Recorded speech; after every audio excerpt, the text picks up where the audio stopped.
Okay, so I just covered the integration. Make sure that you click on this sheet because these hyperlinks are available if you're looking at the presentation. So if you're on YouTube, look below it.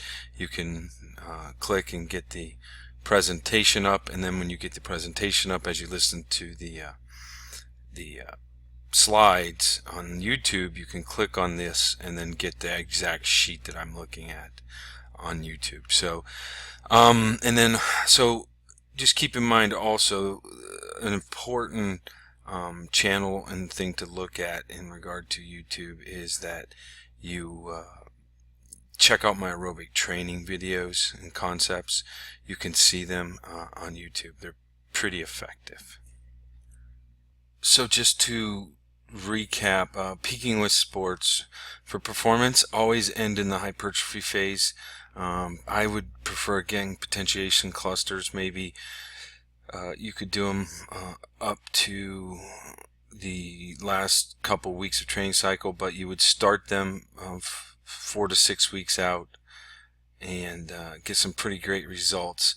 What you want is you're going to develop really high velocity, high contraction potential, and you want the athlete, if you're dealing with athletes that have a skill like running, jumping, swimming, to stabilize those skills prior to competition. So basically in team sports you want this peaking cycle with potentiation clusters to be 4 to 6 weeks out. You would end the heavy loading of the fiber typing.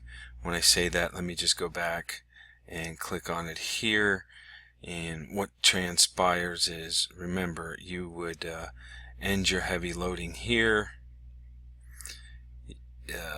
Oops, and just coming back, you would end your heavy loading somewhere around 10 weeks, and then competition 16 weeks. You would do another fast twitch hypertrophy block with very light loads in the potentiation clusters as I showed you. So that being said, and then we come back, CrossFit competition 4 to 6 weeks you'd end out, and then also with MMA fighting you'd end 6 to 8 weeks out with this type of training.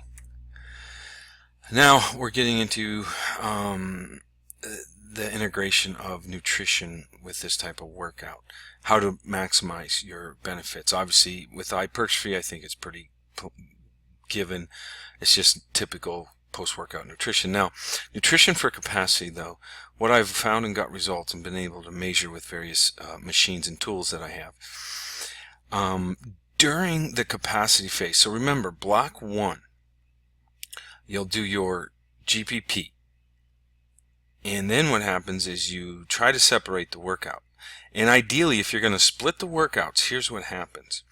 So in the morning, once you in the GPP model, again in the fastest state, with your mouth taped shut, with the proper breathing patterns from RPR, you in the morning, which you have to look at my aerobic training videos to understand what I'm talking about, is you would do a post-workout, you wouldn't do any eating after the first workout of your general GPP work. Then when you add the capacity builder, basically doing the stepper, you would basically wait for 2 hours, then you would do a carb loading and a protein, kind of what you would normally do, but the carb loading that I recommend is actually from Quantified Nutrition. And when I say that is they have basically a 4 carbohydrate molecular weights, okay, so that your body absorbs the protein faster, or I'm sorry, the carb mix faster. And the reason you want that to happen is that the fast twitch muscle fibers will uptake the glycogen faster. I assume it's a survival mechanism in the human body. Okay, so because if you're tired and you're worn out, and then you get some food after you recover, to survive again, fast twitch might be the best thing to regenerate. Okay, it's energy sources. So Quantified Nutrition does have a pretty effective carbohydrate mix that I found in this case, and many others like I use for pregame and so forth. I was fortunate enough, it's actually not even released yet, to get my hands on it prior to that for experimenting purposes, and did see some pretty good results with this across the board. Actually, I might as well show you one other thing that they have, and this is basically a male. When I say male or female gender, this is a workout generator for quantifying how much information you need, or I'm sorry, nutrition you need, but you plug in your information. So for example, plug in your information, and let's say it's a team sport. Your workout time is 45 minutes, and it's a general workout. Here are the loading parameters specifically to your gender, body weight, the event that you're doing, on what you need. Their carbohydrate mix, I need 36 grams. So they have a double-ended scoop that you would do for a pre-workout with your BCAAs. Here's your total calories. Ultimately during the workout, what's going to transpire, and then also post-workout. So these things can change greatly. So obviously what I would recommend for your split workout at the end of your workout, 2 hours after your GPP aerobic, would be this loading model on this one. So that was actually a very effective loading model to regenerate energy for my particular athletes and the people that analyzed it. Now also the heart rate was decreased with the right carbohydrate loading from workout to workout. This is just one observation of mine. I've had many, but ultimately you can see this particular calculator for people to benefit from. You can see all the different types of things you can do, from recovery to endurance intervals based upon your levels of athlete. So essentially with a 200-pound male versus a 130-pound female, for you to see what nutrition you exactly need for the workout to optimize your performance. Again, you can see that this is a pretty neat tool that I've started using, and I will give you the links to that also.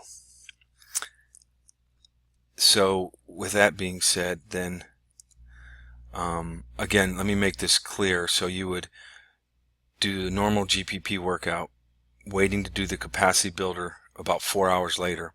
So you'd fast for another 2 hours after the aerobic GPP workout, do the carb and protein mixture that you saw on the loading model from Quantified Nutrition, and then basically about an hour to 2 hours after you uptake the carbs and protein, the fast twitch fibers have absorbed that particular carbohydrate mix extremely fast, and you get some pretty great results. So some other things that will probably come into question: qualities during the week if I want to mix both. So remember, I highly recommend a block training method where you only stick to the particular method that I prescribe. But if you want to mix them, you will actually flip the order. You would actually first quality on the first workout of the week, you do hypertrophy. So like on a Monday or Tuesday, you do potentiation clusters, and then you do capacity at the end of the week, like on a Friday or Saturday. Now if you want to get 3 workouts in, you probably go hypertrophy twice, and then capacity if you have a lot of work and you're an in-shape athlete.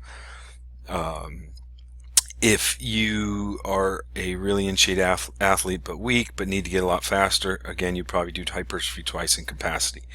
If you're a large athlete but need work capacity, you probably do hypertrophy once and capacity twice, or you could do 1 and 1. Okay, so basically I'm saying you can modify the particular needs of your athlete in regards to what best works for them and what you're going to try to do. So then the other concept you also may want to look at on is my Triphasic bioenergetic dynamic methods videos on YouTube. Also what I'll do, this is part 3, I'll make a part 4 and a part 5 if necessary after I get some questions from people. Just email them to me and I will answer those and make slides for part 4. Again, make sure you click on the hyperlinks so that people can always get the full information that they need.